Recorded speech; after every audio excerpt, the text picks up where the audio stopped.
Et salut à toi, et aujourd'hui on se retrouve pour une nouvelle vidéo dans laquelle on va encore une fois parler des gunlayers. Alors ça fait très longtemps que j'ai pas fait de nouvelle vidéo, mais là hier on a eu une information croustillante, à savoir le lancement des gunlayers sur le mainnet. Donc ça veut dire que là maintenant, ça y est, le premier AVS des gunlayers est en fonctionnement. Il s'agit évidemment des GunDA, donc de la couche de data availability qui est développée par l'équipe des gunlayers.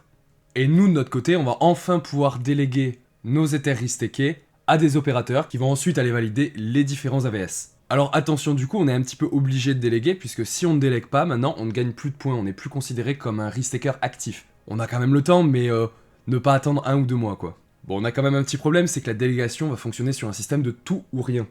C'est-à-dire qu'on va déléguer tous nos LST à un seul opérateur, pour tous les AVS qu'il décide de valider, et on pourra pas choisir de déléguer par exemple 30% de nos ethers restakés à un opérateur, 20% à un autre, etc. Ou même de choisir en fonction des AVS. En gros, nous là, on a un seul choix, c'est de choisir un seul opérateur. Et donc nous, ça nous pose un problème, puisque pour l'instant, aucun opérateur ne propose une liste des AVS qu'il souhaite valider dans le futur. On aimerait bien que chaque AVS dise « Moi, je vais valider EgunDA, Witness Chain, Espresso, Hyperlane, etc. » Mais pour l'instant, c'est pas quelque chose qui est rendu accessible, en tout cas.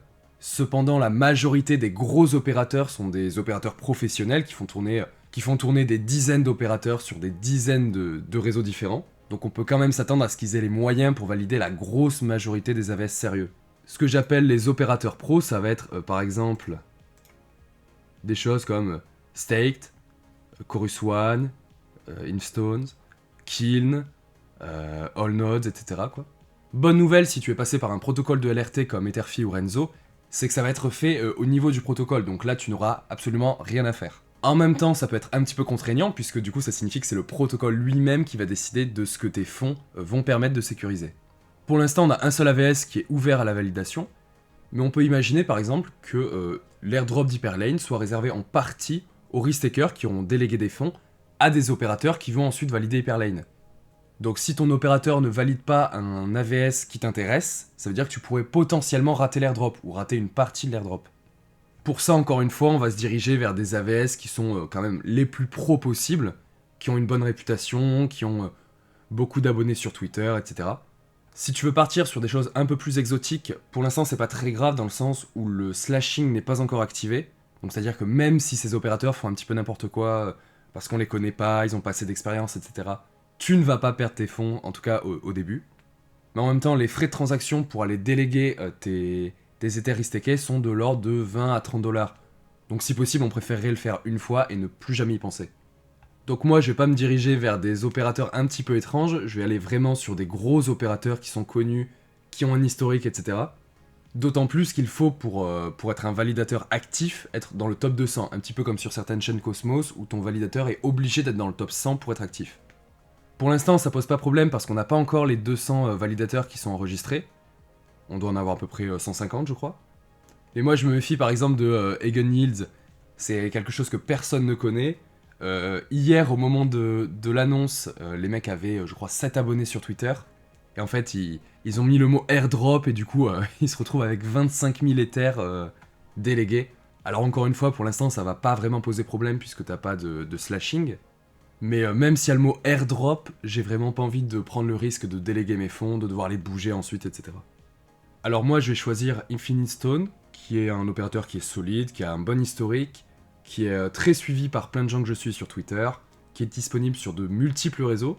Également, les mecs ont un petit programme de récompense, je crois, à 1 million de dollars. Bon alors pour l'instant, on a plus ou moins 21 millions, je crois, de dollars qui lui ont été délégués, donc ce sera pas une énorme récompense par personne, mais c'est toujours intéressant. D'autant plus que les mecs ont prévu de distribuer, je crois, des points Gunlayer aux premiers qui vont leur déléguer leurs ethers restakés. Et donc, petit tuto, on va faire Delegate. Donc ici, normalement, tu vas avoir tes balances. Encore une fois, on ne pourra pas déléguer une petite partie à un opérateur, on sera obligé de tout lui déléguer. Et donc, pour déléguer, on va tout simplement appuyer sur le bouton Delegate.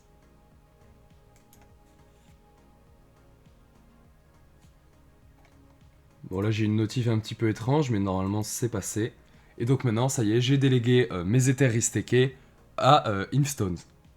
Et donc pour vérifier ça, je retourne dans mon dashboard et je vois que j'ai la même quantité d'ethers restakés et d'ethers délégués.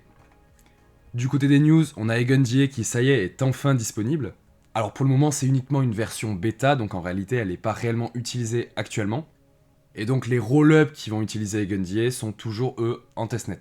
On attend un petit peu que les délégations montent et se stabilisent, mais normalement ça devrait pas prendre trop de temps pour voir les premiers clients d'EigenDA qui se lanceront eux-mêmes sur leur mainnet.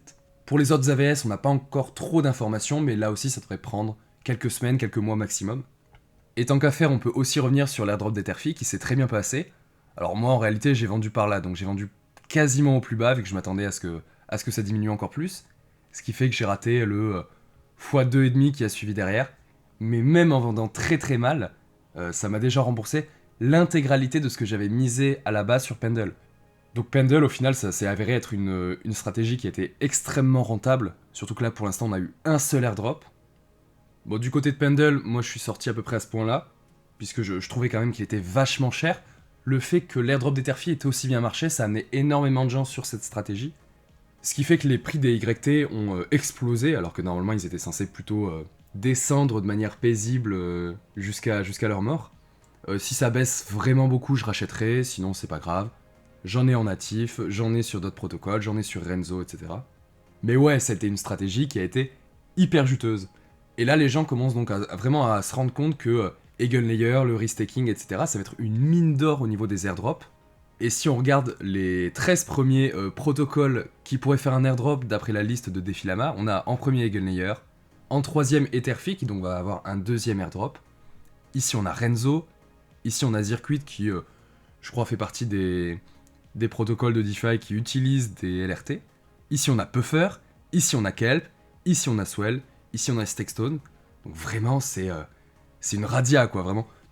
Quasiment tous les plus gros protocoles qui aujourd'hui peuvent faire un airdrop sont des protocoles qui sont liés à Eigenlayer. D'ailleurs, ça commence un petit peu à chauffer sur Eigenlayer, et on commence à avoir les premières prédictions. Est-ce que ça va être en juin, machin. Juin semble beaucoup revenir, après ça veut absolument rien dire. Et évidemment, c'est pas disponible sur Defilama, mais j'attends avec impatience les airdrops des AVS qui vont sortir. Donc je pense notamment à Espresso et Hyperlane qui commencent à avoir vraiment beaucoup de hype. Mais sinon, on a des trucs qui sont encore relativement inconnus du grand public, donc Caldera, Movement, Omni, qui est pas beaucoup connu, Polymère, etc. Franchement, les gars, je pense qu'on va extrêmement bien manger en 2024, début 2025. Pour l'instant, avec, je crois, 7500 points Gunlayer sur Etherfi, il y a quelques semaines, on a déjà touché entre 3 et 4000 dollars. Alors qu'on a eu que 2 airdrops, c'est-à-dire Altlayer et Etherfi. Donc je pense qu'on se rend pas compte à quel point on va se faire arroser de thunes dans les prochains mois. Sinon, ça faisait très longtemps que j'avais pas fait de vidéo, donc là, le futur de la chaîne, c'est qu'actuellement, je travaille sur une vidéo sur les couches de data availability. Donc c'est un sujet qui est très complexe, qui est très épineux, donc je suis obligé de réécrire régulièrement des parties du script. Mais normalement, ça devrait arriver, je l'espère, dans pas trop longtemps. Bon, en tout cas, c'était tout pour cette vidéo. J'espère quand même qu'elle t'a intéressé, Et puis n'oublie pas d'aller déléguer, parce que c'est important, sinon tu vas pas gagner de points, tout simplement. Et je te dis à la prochaine. Salut!